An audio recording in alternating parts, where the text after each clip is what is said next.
driving that probably caused that push in the tyre further.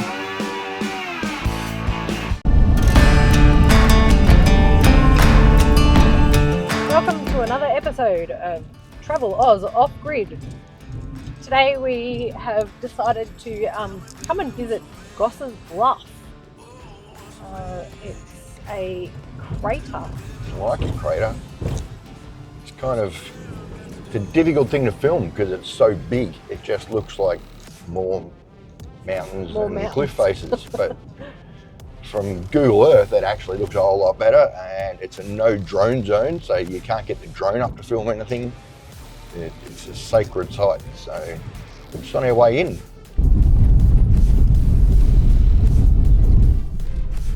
Some corrugations on the way into Gosses Bluff. Can't quite get up enough speed to get over the top of them. So we're just riding with On the way in, a very quick dingo made a run for it, and he wasn't stopping for anyone. It's a very chunky dingo.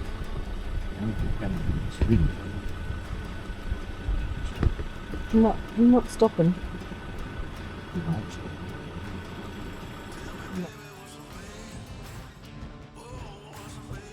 Gosses Bluff Conservation Reserve. Today is a very sacred place. So we're going to, there's a walk, a loop walk, which is easy, 750 metre loop, 20 minutes it takes. Pretty quick to look around, but it's a fairly big area. It is actually a very sacred site. There's areas that you're not allowed into. No drones, no camping, no nothing.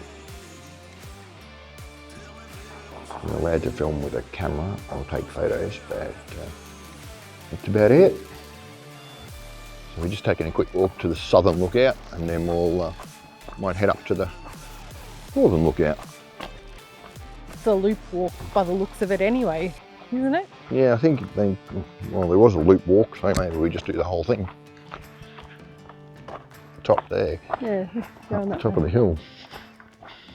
Maybe that's the lookout. I'd say that's the lookout because there's a sign.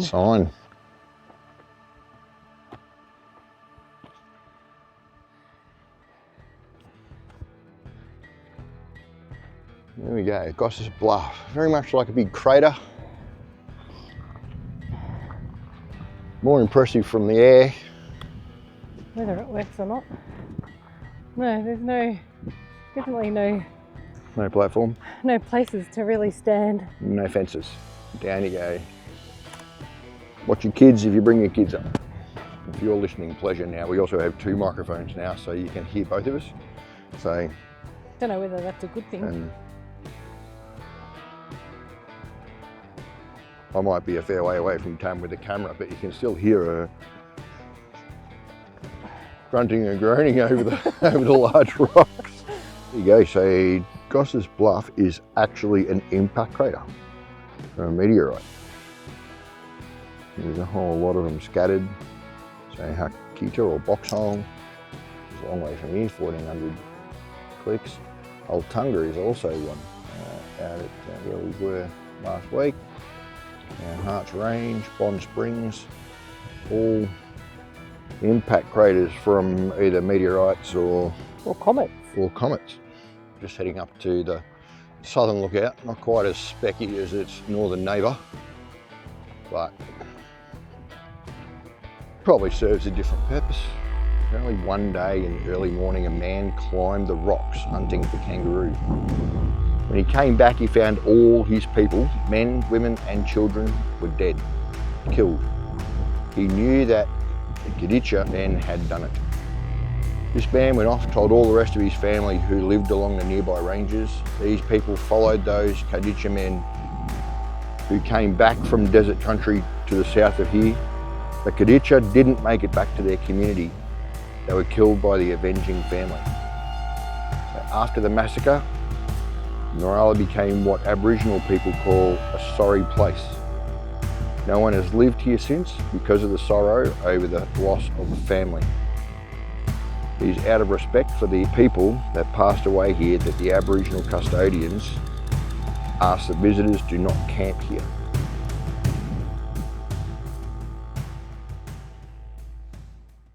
When you come to Gosses Bluff, basically to this end, this is as far as you're allowed to come as a visitor. So anything further on is all sacred site. So you're not allowed to walk down there, not allowed to walk off the paths or anything like that. So in respect to the Aboriginal history and historic Hermannsburg. The small town of Hermannsburg has a significant history, starting as a German Lutheran mission and is now an Aboriginal settlement. So this is the Hermannsburg Historic Precinct. Now, it looks like it's closed today for some reason, but yeah. But the Hermannsburg mission was established by German Lutheran missionaries in 1877. And this is what remains of their mission. We'll go up down the other end and have a look.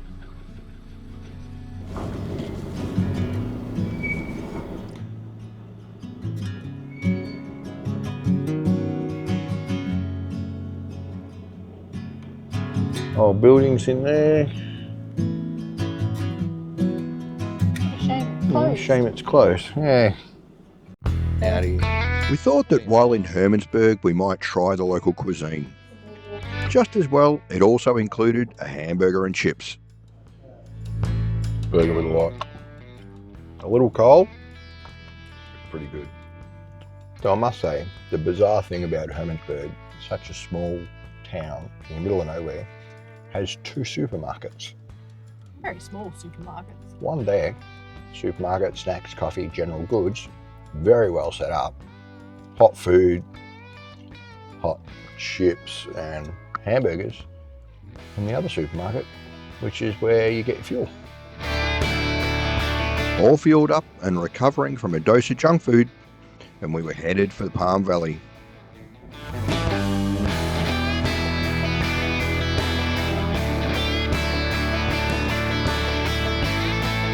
A quick stop at the visitors board for airing down, and we hit the track. So it is, Palm Valley, Fink Gorge National Park.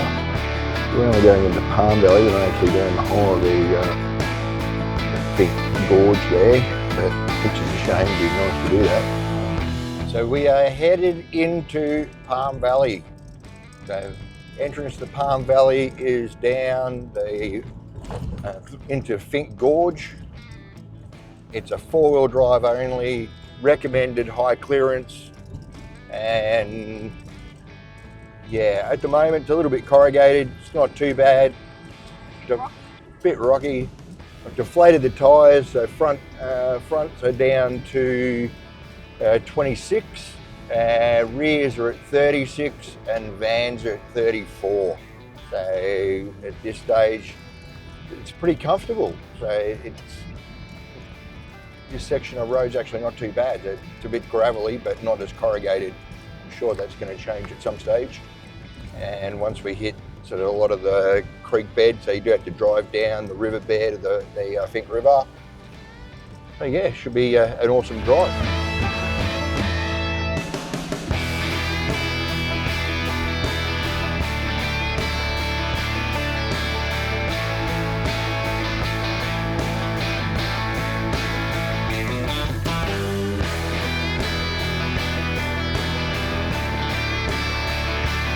Look up there, this joint. It's like coming to a whole new world.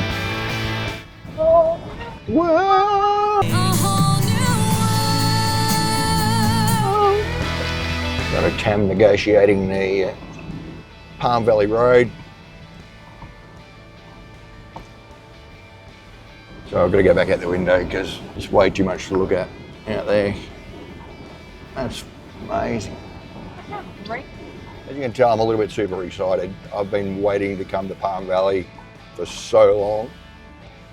So it's going to be awesome to get in there, get camped. We're here for 3 nights, so it's going to be great. Wander into the valley, get some Hopefully good photos. Hopefully. Try, do my best. And Tam just driving the arse out of the car and caravan on the way in. It's a four-wheel drive. And an off-road caravan. I'm negotiating properly. Oh. Give me a break. Break.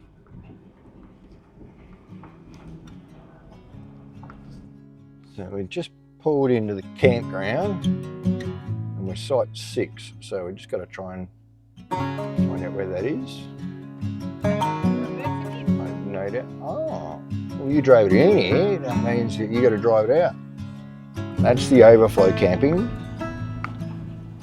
So we keep left. I think we're somewhere around that we look out over the creek. And here is our humble little site right here. It's perfect.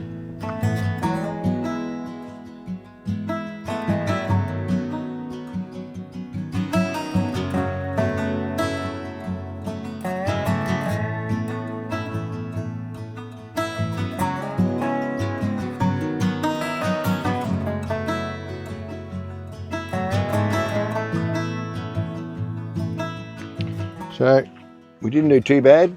So theoretically with, Tam's driving. So all we got was one cushion, a little bit dislodged and half hanging out, which is not a bad average considering the tyre pressures must have been good. Pretty happy with that, I reckon. Just Tam's driving that probably caused that cushion to come off, I reckon. Yeah. Campsites are $15 per night per person and can be booked via the Northern Territory Parks booking system. The campground includes flushing toilets and solar heated hot showers, so best to shower in the afternoons while the water's hot.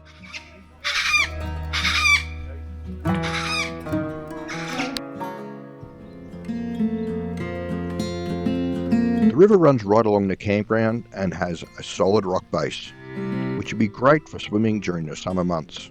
Unfortunately, it was a little chilly while we were there.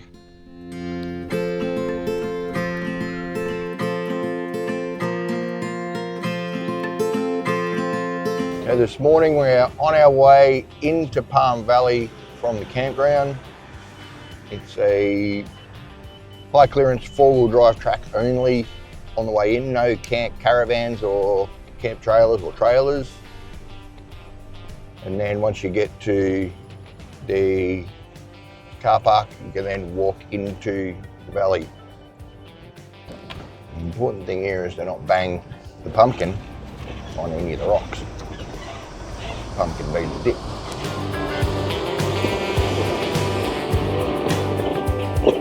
Now for any inexperienced 4-wheel driver, this track may seem a little daunting.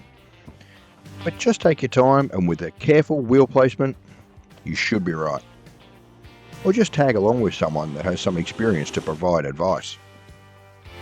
We did run into a few people that had started the track in more than capable 4-wheel drives that had actually turned back.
parked up at the car park at Palm Valley, so right up the end, and we're just actually starting our walk in. The car park looks a little bit like a four-wheel drive show.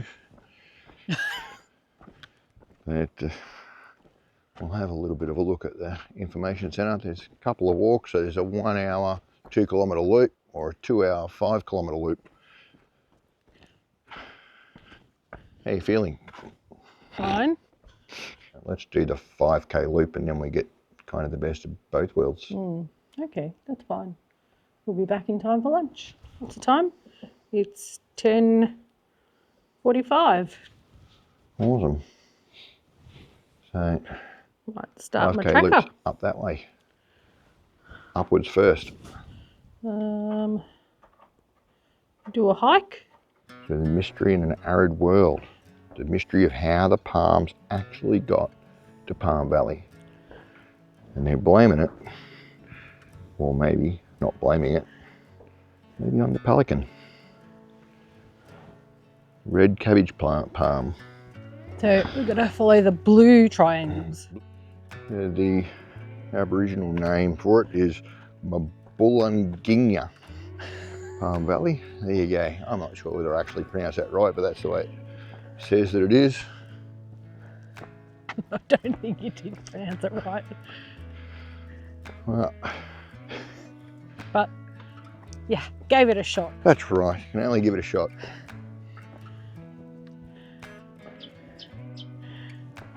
Look at the sparkly rocks. Yeah, I know. Well, this is where we part ways with the loop to the car park. And we continue our run on the blue. Loop to the car park. It's a long way to the car park. Done 300 metres. 300 metres of our, was it 5Ks? Yep. It's actually grown. It's grown along the top of the rock. All its root system, everything, it's all exposed. And then it's grown up at two ends.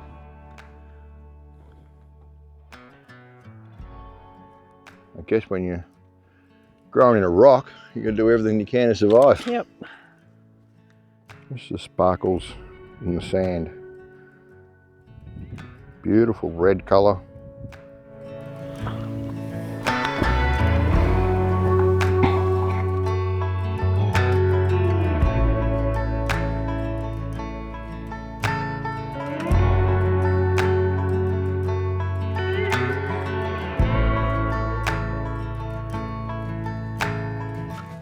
Nice little shelter spot if you were sitting up in a cave somewhere, just looking out over your domain. It was obviously a very experienced, fit hiker that labelled this walk as easy. As easy.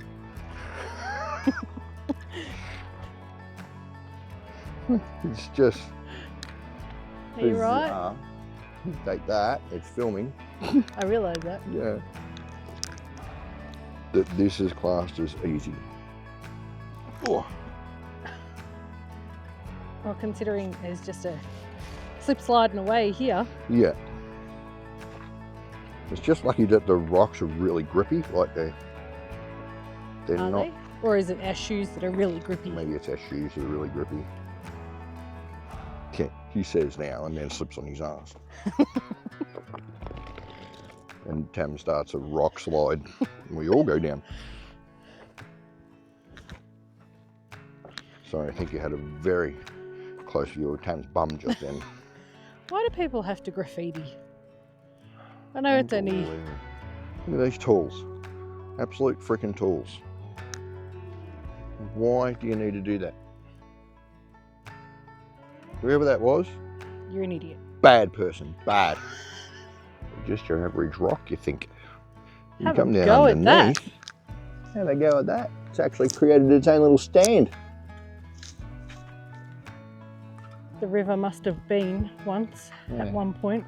When you think of the expanse of how wide this valley is and the amount of water that must flow down it, look at the height of that debris in the tree. And then further down, and we're standing up on the rocks, and that's actually above us. That's a lot of water. It is a lot of water. All that's going down through the campsite.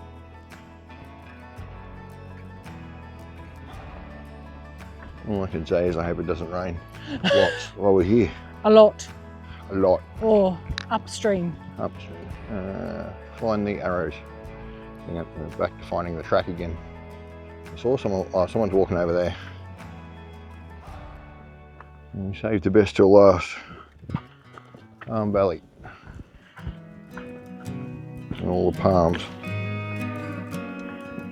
It just blows me away how you get a tropical paradise in this harsh environment.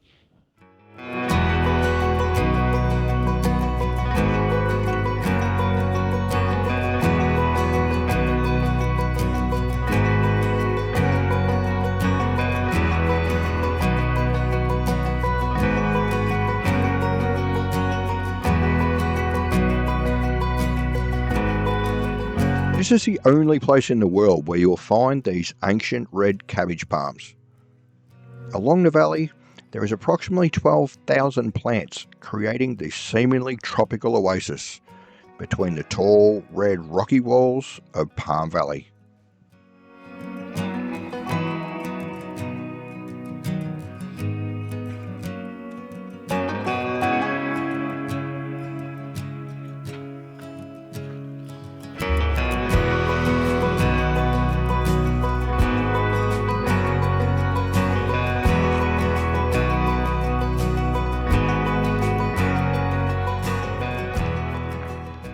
Gets technical.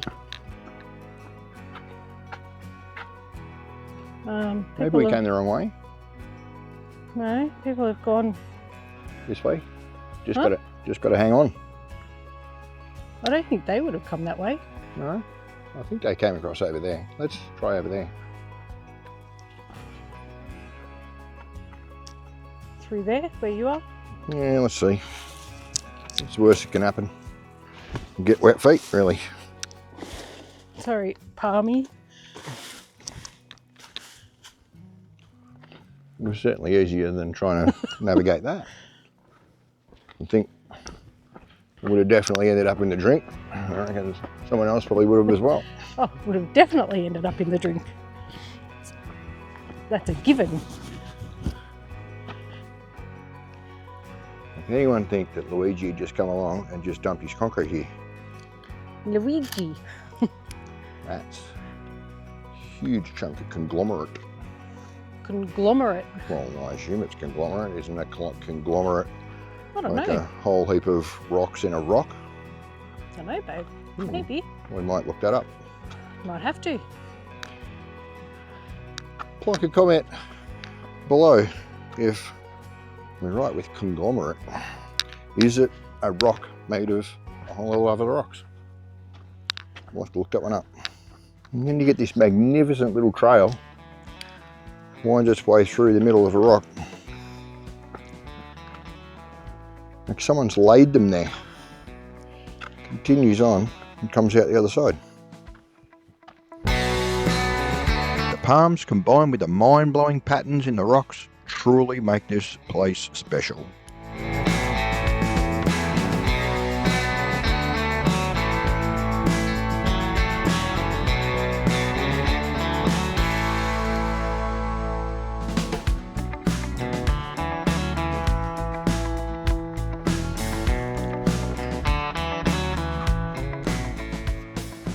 Well, we put this railing here to stop the rocks from coming down.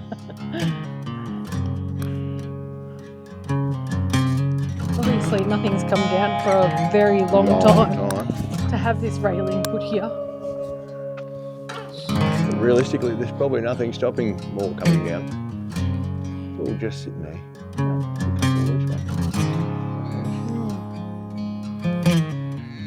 Certainly has unique characteristics. This gorge, I tell you. Probably one of the most spectacular gorges we've walked, with all of the palms and all that sort of stuff. It's just incredible. Absolutely incredible. It's not just the palms, it's the rock formations, the colours of the rocks. The colours of the rocks. You just kind of get used to the red of the standard outback rock and all that sort of stuff. Then it turns dark, nearly black. I wonder whether the reason why it's black is like the rain that falls, because like you look at the underneath of some of those rocks and they're still quite red, but yeah, the black is over the top. Black is over the top, yeah. Years of rainfall. Just unbelievable. I think we say it with a lot of places, if you haven't thought about coming to somewhere like this, get your asses out there. Get your asses out here, put it on your bucket list, work out some way of getting here, book yourself on a tour, I don't know. Get yourself a four-wheel drive and get out of here, but this is just, it's stunning, absolutely stunning. It's met every expectation absolutely that I thought it was going to be. Magic. I had no expectation and it's just blown my mind. So it's so beautiful.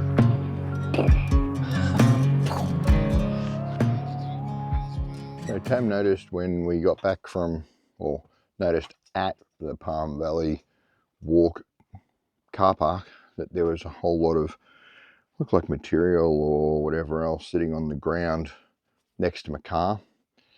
Just woke up this morning and happened to be walking towards my car and realised that a crow or something has actually picked to pieces the top of my awning bag. So literally just torn it apart and dropped all the pieces on the ground. It was pretty deteriorated anyway, but it certainly didn't need the assistance of Mr. Crow to pick it to pieces. We saw him hanging around, but yeah, little mongrels cause damage, so I guess we'll be taping that sucker up. So this morning it's just a quick walk, about a 2.5 kilometre, 45-minute return to Kalarranga walk, which is a lookout. Or you can do the Para track, which is 2 hours, 5 kilometre loop. Yeah. So there is a lookout here, which is fairly, which one's a lookout? That one. Yeah, the Kalarranga walk. The moderate, a short walk with steady climb rewards you with a magnificent panoramic and remarkable structural sandstone hill. Beautiful. Yeah, it does actually say you can fly a drone here. Interesting. Oh. Because on the parks thing, it does actually say that you can't fly a drone here for visitor safety, apparently. But we'll check it out, see how it goes. And not long into the walk, you get this view. Incredible. Again, the rock faces just blow you away.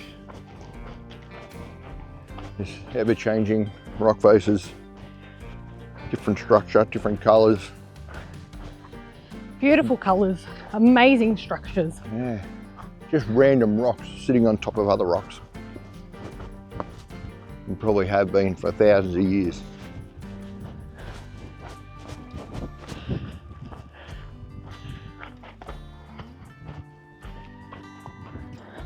So what was a reasonably easy walk in, hold it, let's just back that up a little. Now just have a look at the colour of that marker on the rock on the left.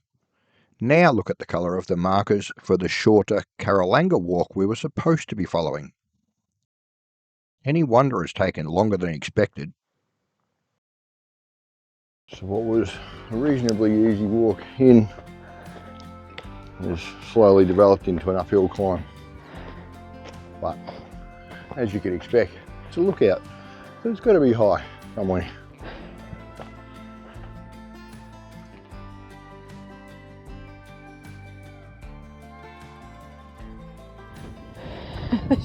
Tree coming out of nowhere. Yeah.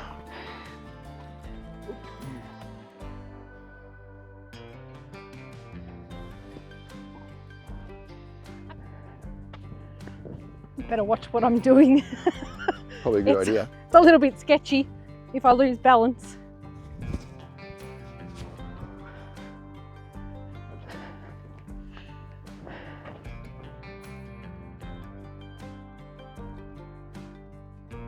View from the lookout is pretty spectacular.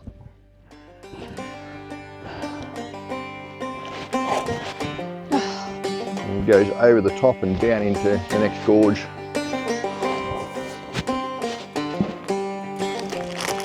It's just gorgeous. Yeah.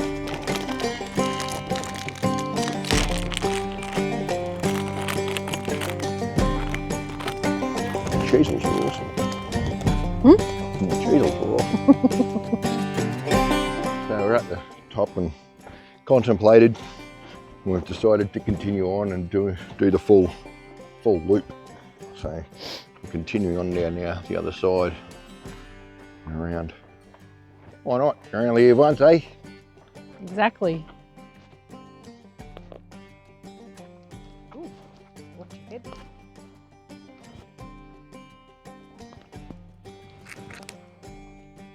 Oh, if there was water coming down from up there.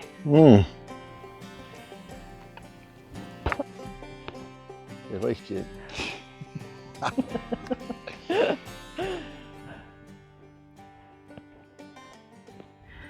It is amazing to think that Finke River floods here. And there's your flood height of 1988. What's it look like? That's the campsite. Whether that's a campsite or whether that, yeah, it could be, I don't know. There you go. Wow.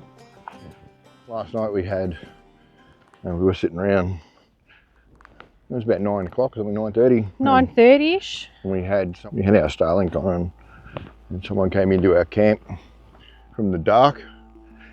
Apparently his daughter had fallen off the ladder from their rooftop tent and virtually landed on her head on the ground. All on her Got her leg caught and everything. Left-hand side of her face, and her cheekbone was all swollen. And yeah, so she was kind of hard to say whether she was showing signs of concussion, but she was definitely in shock. She was pale and yeah, not in a good way, and then started vomiting. So they were trying to get a call out to emergency services. So we're trying to get out through Starlink and the Wi-Fi calling, which didn't work, unfortunately. So the Wi-Fi calling, have to sort that out. For some reason, doesn't seem to work. So we're going to check that out when we actually get some Telstra service and find out why our Wi-Fi calling isn't working. So yeah, he's managed to get an SOS 000 call out, and they ended up driving her out to Hermannsburg from here, and then to the clinic. So there was a doctor actually met them at the clinic there and did an assessment. And apparently, from all accounts this morning, when we spoke to him this morning, is that the RFDS actually medevaced her out of here on a plane and took her into Alice Springs. So it was serious enough that yeah, they were that concerned. So they took her to Alice Springs by plane. She had a lot of vomiting, so I think that's what they were mainly concerned about. Yeah, but you've got to hand it to the RFDS, Royal Flying Doctor Service. It's a free service.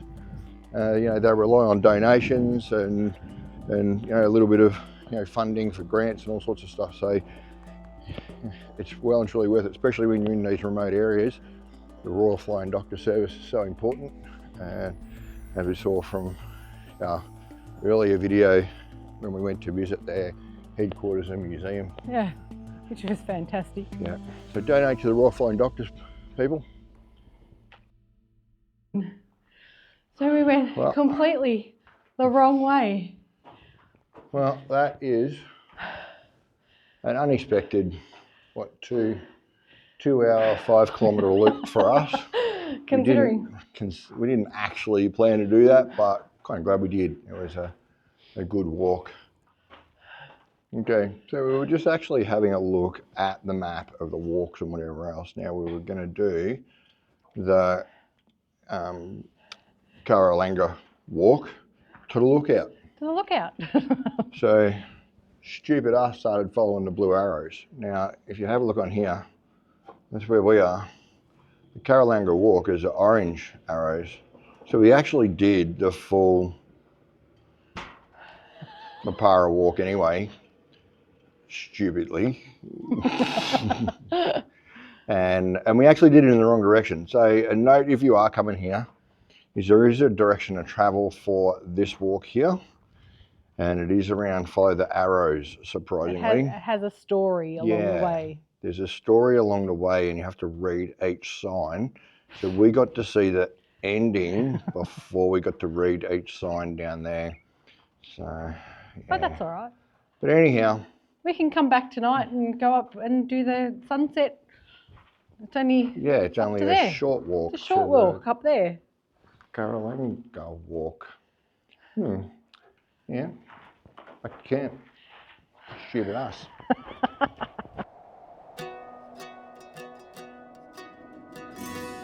Later that afternoon, we headed back to the Kalarranga Gorge to capture the changing colours of the afternoon, and then just sit and admire the sunset over what is such a phenomenal landscape.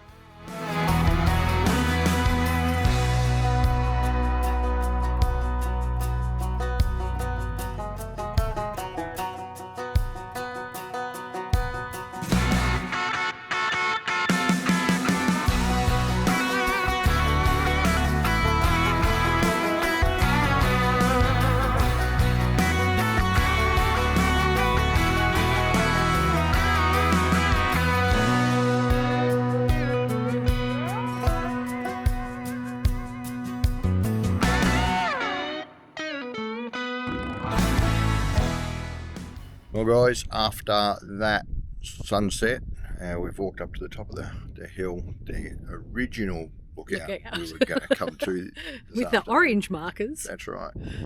So after that sunset, I reckon you can't argue with that. It is an absolutely beautiful place. The walk up the valley with the palms and all that sort of stuff. It's a magnificent place. You've really got to get yourself here. So on that note, we are going to end this episode here. I think this location really needs its own episode. Don't forget to like and subscribe. So like this video, like any of our other videos, just let us know that you're enjoying the content that we're making, etc. Subscribe to our YouTube channel and you get notified when we put up new ones. So and don't forget Facebook and Instagram. Absolutely. So thanks guys. We're going to start our walk back to the car and back to the van for dinner. So we'll see you in the next one. Bye. In our next episode, we hit the Marini Loop and find a free camp with a view, before heading to Kings Canyon, where the rim walk gets our hearts pumping and the views blow our minds. It's only 150 metres of this or something.